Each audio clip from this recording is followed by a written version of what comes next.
সুপ্রিয় দর্শক, আপনাদের ভালোবাসায় আসলাম এক অসহায় মেয়ের কাছে। আমরা শুনবো তার জীবন কাহিনী। আসসালামু আলাইকুম। হ্যাঁ আপু, কেমন আছো তুমি? ভালো আছো না?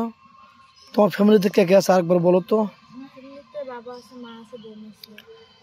আচ্ছা, আমরা জানি কিন্তু, কারণ অনেকবার ভিডিও করা হয়েছে, 30-40 বার বা 50 বার ভিডিও করা হয়েছে, তুমি আজ পর্যন্ত সারা পাওনি।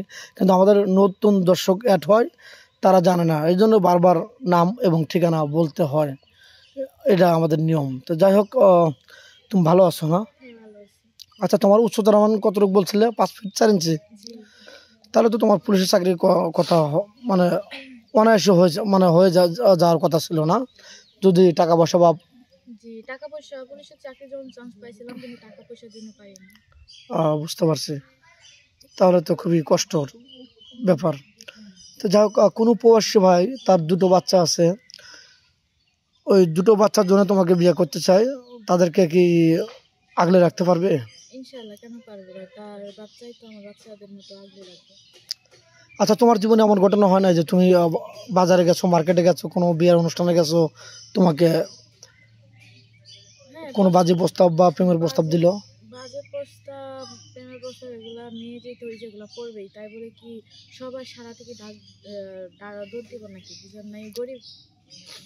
আর বিয়ের জন্য সবাই রিলেশন করে ঠিকই, কিন্তু ওই যে যখন বিয়ের 5 বছর 6 বছর রিলেশন করার পরে তখন ওই যে বলে, যখন বিয়ের কথা বলে মেয়েটাকে, ছেলে বলে যে তোমার বাবাকে বলো আমাকে একটা বাইক দিতে, যৌতুক দিতে, ওই দিতে সেই দিতে, তখন পারে না দিতে। তো আর রিলেশন করে তো মেয়েটা মরণ ছাড়া তার কিছু হয় না। তো আমি মনে করি এটা না করাটাই ভালো। বুঝতে পারছি, তুমি মনে করো যে এটা না করাই ভালো। যেহেতু বাবা মা বড় করছে, তাদের একটা স্বপ্ন আছে, তারা বিয়ে না দিতে পারলেও 1 বছর লাগে কিন্তু বিয়ে হয়ে যাবে। আল্লাহ চিরদিন বাপের ঘরে রাখবে না, বাবার ঘরে, নাকি? তো তাদের সম্মানটা হেউ প্রতিপন্ন করতে চাচ্ছ না, নষ্ট করতে চাচ্ছ না, নাকি? সঠিক বললাম তো? তো যাই হোক, তুমি কি গার্মেন্টসে বা ছোটোখাটো কোনো জব যদি কোনো প্রবাসী ভাই দেয়, তুমি কি করবে এরকম? হ্যাঁ, আমি তো করতেই চাই, কিন্তু আমি তো পাচ্ছি না, এই জন্য করতে পারতেছি না। আচ্ছা, মুসলমানের একটা ছেলে 4টা বিয়ে করতে পারে, 2টা 3টা সে বিয়ে করছে, অ্যাক্সিডেন্ট হয়ে গেছে, ওরকম মেয়ের সাথে কি তুমি বিয়ে বসবে? সমস্যা কি? ও যদি খাওয়াইতে পারে, একটা পুরুষের কপালে 7টা মেয়ে লেখা আছে, তো ও যদি 7টা বিয়ে করে খাওয়াইতে পারলে আমার কোনো আপত্তি নেই। মানে তোমাকে 7টা না, সরি, 4টা পর্যন্ত বিয়ে করার রাইট আছে কোরআনে, 7টা পর্যন্ত নেই। তো যাই হোক, হয়তো ভুল বলছো, এটা নাথিং। এখন যদি কোনো প্রবাসী ভাই বিয়ের সাথে করে তোমাকে বাংলাদেশে রেখে যান, তাহলে তাদের ফ্যামিলিকে তুমি আগলা ধরে রাখতে পারবে কিনা? শ্বশুর শাশুড়ির সাথে খারাপ রিয়াক্ট করবে কিনা? ইনশাআল্লাহ ভালো আচরণ করবো, খারাপ রিয়েক্ট করবো না। খারাপ আচরণ করবে না তো?